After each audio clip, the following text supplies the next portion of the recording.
Do you ever feel like your energy is constantly being drained by things you don't even want to do? Like you're always saying yes to requests, invitations, and tasks that leave you feeling exhausted and resentful? If you're nodding your head right now, you're not alone. Many of us struggle with this. We're taught to be helpful, to be team players, to not rock the boat. But what happens when being agreeable starts to cost us our own peace and well-being? That's what we're talking about today. The art of saying no and setting healthy boundaries to protect your energy and reclaim your time. It's not about being selfish. It's about being self-aware and sustainable. First, let's get one thing straight. Saying no doesn't make you a bad person. It makes you a person with limits. And that's a good thing. Think of your energy like a phone battery. You start the day at 100%. Every task, every interaction, every worrying uses up a bit of that charge. Some things, like a fun hobby or time with loved ones, might even recharge it. But many things, especially the ones you feel obligated to do, are major drains. If you let everyone and everything plug into your battery, you'll be at zero before you know it. Boundaries are your personal power management system. They help you decide what gets your precious energy and what doesn't. So, the big question is, how do we start? The first step is identification. You can't set a boundary if you don't know where you need one. So, take a moment to think about your life right now. What activities, people, or situations consistently leave you feeling tired, stressed, or just plain drained? Grab a piece of paper and make a list. Maybe it's that weekly meeting that could have been an email. Maybe it's a friend who only ever talks about their problems, but never asks about you. Or maybe it's the pressure to always be available on your phone. Be honest with yourself. This isn't about blaming anyone. It's about recognizing your personal energy drains.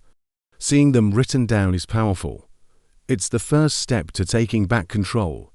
Once you know what's draining you, you need a strategy for saying no. This can be the scariest part, especially if you're a people pleaser. We're worrying about disappointing others or seeming rude. But here's a secret.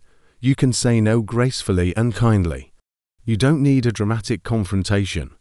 Let's go through a few simple, effective phrases you can use. A classic is "Thank you for thinking of me, but I can't commit to that right now." It's polite, it's firm, and it's final. You're not giving a long-winded excuse they can argue with. You're simply stating your current capacity. Another great one is, "I'd love to help, but my plate is already full." This communicates that you're not unwilling, just unavailable. It validates their request while protecting your time. Sometimes, the issue isn't a one-time request, but an ongoing pattern.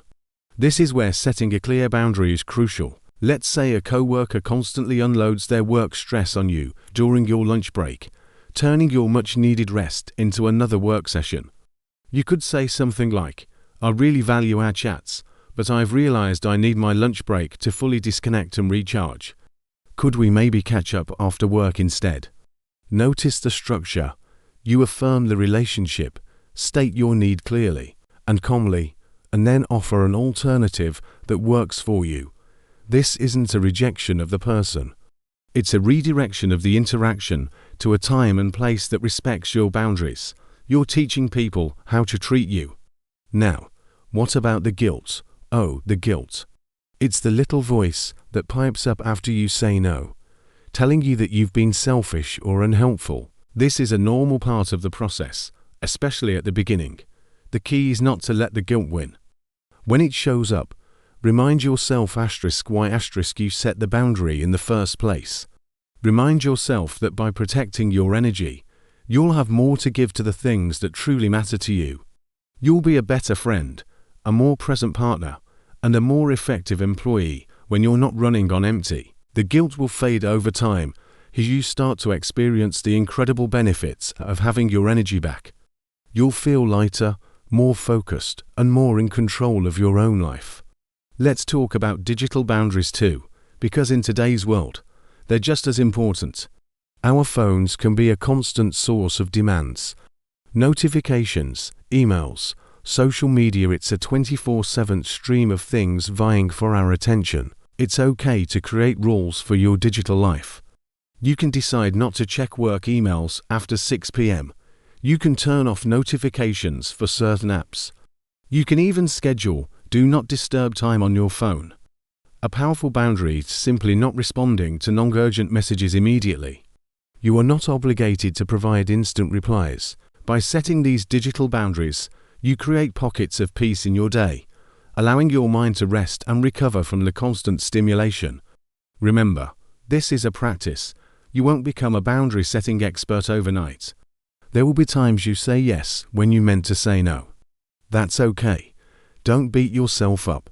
Just notice it, learn from it, and try again.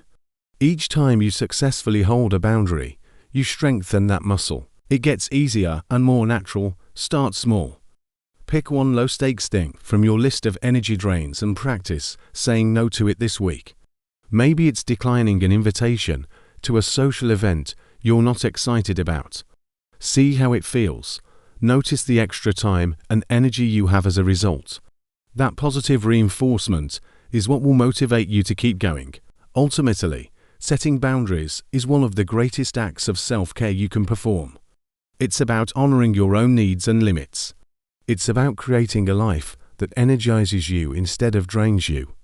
When you have strong boundaries, you have more energy for your passions, your goals, and the people you love. You're not just surviving your days, you're truly living them. So I encourage you to take that first step today. Identify one drain and practice saying a polite, firm no. You deserve to feel vibrant, present, and in control of your life.